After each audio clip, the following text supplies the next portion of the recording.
এরকম গরম গরম ফুলকপির পকোড়া খেতে কে কে পছন্দ করো অবশ্যই আমাকে কমেন্টে জানাবে। নমস্কার, আমি পম্পা, পম্পাস ফ্যামিলি থেকে চলে এসেছি আজ আর একটি সুন্দর রেসিপি নিয়ে। আজকে আমি বানাবো গরম গরম ফুলকপির পকোড়া। আজকে আমি বানাবো ফুলকপি দিয়ে পকোড়া।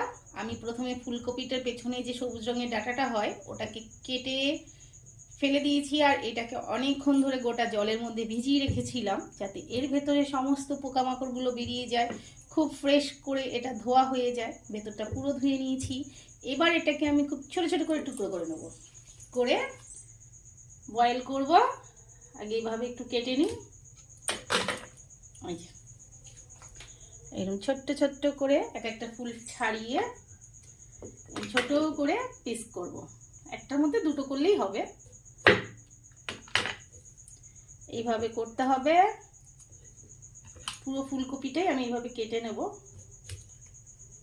টুকটুক টুকটুক টুকটুক করে ছাড়িয়ে নেব, টুকটুক করে। শক্ত অংশটা বাড়লেও সেদ্ধ হবে না, ওটা খাওয়াও যাবে না এই ফুলকপির পকোড়াতে।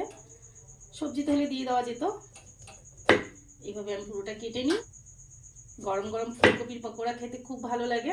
এই যে আমার পুরোটা কাটা হয়ে গেছে, দেখো এরকম ছোট ছোট করে কেটে নিয়েছি, ছোট্ট ছোট্ট করে।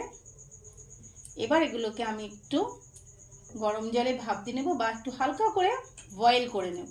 তাহলে একটু গরম জল বসিয়ে দিই। কড়াইতে গরম জল বসিয়ে দিয়েছি একদম হাই হিটে। এবার এর ভেতরে আমি সমস্ত ফুলকপিগুলো দিয়ে দেব, দিয়ে হালকা করে একটু বয়েল করে নেব। আর দেবো এর ভেতরে একটু হালকা লবণ, যাতে ফুলকপির ভেতরে পুরো লবণটা চলে যায়। হালকা একটু লবণ দেব, দিয়ে এটাকে ভালো করে একটু বয়েল করে নিই। একটু নাড়িয়ে দিই। জলটা বেশ ফুটতে আরম্ভ করেছে, একটু ভালো করে ফুটে নিই, তারপরে এটাকে নামিয়ে নেব। এই যে কি সুন্দর ফুলকপিগুলো সেদ্ধ বা বয়েল হয়ে গেছে। এবার এগুলোকে আমি গ্যাসটাকে নিভিয়ে দিই, নিভিয়ে দিয়ে আস্তে আস্তে সব তুলে নিই, ছাঁকনি দিয়ে তুলে নিই। আমরা সুন্দর করে জলটাকে ঝরিয়ে নেব, জলটাকে ঝরিয়ে সবগুলো তুলে নেব। যতটা জল ঝরবে ততটাই ভালো হবে, তাহলে আর ভাজার সময় জল ছিটকবে না। 60% সেদ্ধ হয়ে গেছে, 60% হলেই ভালো, আর 40% ভাজাতে হয়ে যাবে। পুরো 100% সেদ্ধ তখনই হয়ে যাবে। এই যে আমি সবগুলো তুলে নিলাম, একটু জলটা ভালো করে ঝরে যাক। একটু কাট করে রাখবো, যদি জল থাকে বেরিয়ে যাবে। এরকম করে একটু কিছু কিছু করে সাইড করে রাখবো, জলটা বেরিয়ে যাবে এইভাবে। বা সাজির ভেতরেও রেখে দিতে পারেন। আমি একটা স্টিলের বাটি নিয়ে নিলাম, যে ফুলকপির পকোড়াগুলো ভাজবো ব্যাটারটাকে বানানোর জন্য। প্রথমে আমি নেব বেসন। এই বাটির এক বাটি বেসন নিলাম, 75 গ্রামের মতন আছে। আর নেব আমি 2 চামচ সুজি, 2 চামচ নিচ্ছি সুজি। নিচ্ছি 1 চামচ কাঁচা লঙ্কা কুচি, ঝালটা আপনারা পরিমাণ মতন দেবেন, যে যেমন খাবেন।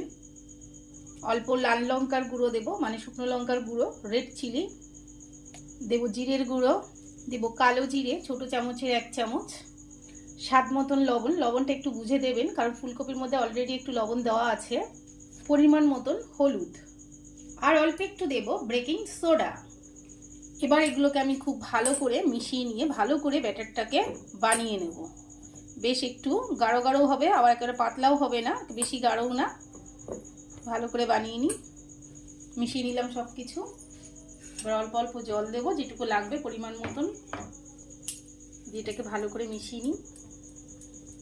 এই যে এইভাবে ভালো করে মিশাতে হবে, বেশ হাত বারবার করে এরকম ঘুরিয়ে ঘুরিয়ে। জল লাগলে একটু দিতে পারেন, এটাই ঠিক আছে, আর জল লাগবে না। এটাকে খুব ভালো করে মেশাতে হবে। অনেকটাই বেশ মেশানো হয়ে গেছে। এর ভেতরে আমি আরেকটা জিনিস দিতে ভুলে গেছিলাম, অল্প পরিমাণে চিনি, কারণ চিনিটা একটু নিরামিষ তরকারিতে দিলে টেস্টটা একটু সুন্দর হয়, খেতে ভালো লাগে। আর একটু বড়া ঠড়া করতে গেলেও, পকোড়া ঠোকরা করতে গেলেও একটু চিনিটা দিলে বেশ টেস্টটা ভালো আসে। এই যে দেখুন আমার ব্যাটারটা তৈরি হয়ে গেছে।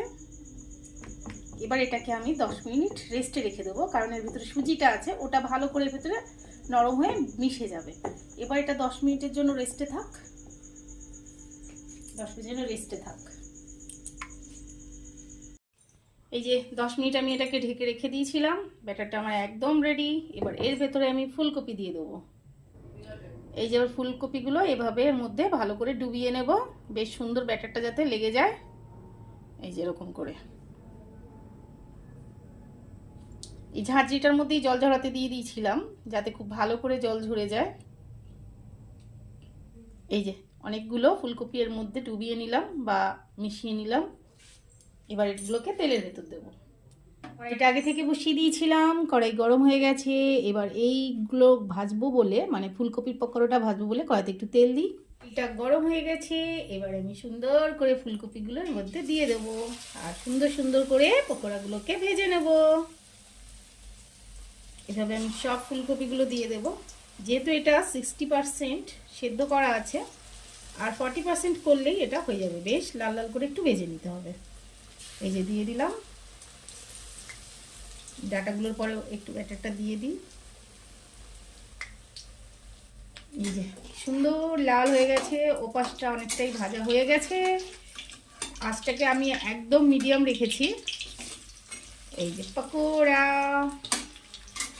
গরম গরম ভাতের সঙ্গে খেতে খুব ভালো লাগে, বা শুধু খেতেও ভালো লাগে, বিকেলবেলা মানে সন্ধ্যাবেলায় চায়ের সঙ্গেও খুব ভালো লাগে। এটা আমি রাতে ডিনারে গরম ভাতের সঙ্গে সার্ভ করব। গরম গরম পকোড়া একটু নাড়িয়ে দিই। এই যে অনেকটাই হয়ে গেছে। আর একটু এই সাইডগুলো যেগুলো ভাজা হয়নি ওগুলো একটু উল্টে পাল্টে দিয়ে আমি পকোড়াগুলো তুলে নেব। এটা হয়ে গেছে। এভাবে আমি বাকি পকোড়াগুলোকেও ভেজে নেব গরম গরম। কে কে খেতে ভালোবাসো একটু প্লিজ কমেন্টে জানিও। এইভাবে পকোড়া করলে খেতে খুব ভালো হয়। যদি ফেসবুক প্রোফাইল থেকে দেখেন তাহলে অবশ্যই আমার পেজটিকে ফলো করে দেবেন, লাইক করে দেবেন এবং কমেন্ট করবেন কেমন হয়েছে, আর অন্তত বাড়িতে একবার করে খাবেন সেটাও আমাকে জানাবেন।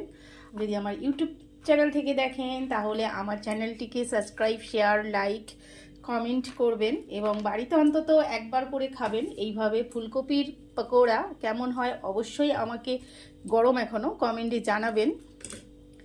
এবং কি সুন্দর ভেতরে সেদ্ধ হয়েছে, একদম দেখেছেন খুব সুন্দর সেদ্ধ হয়েছে।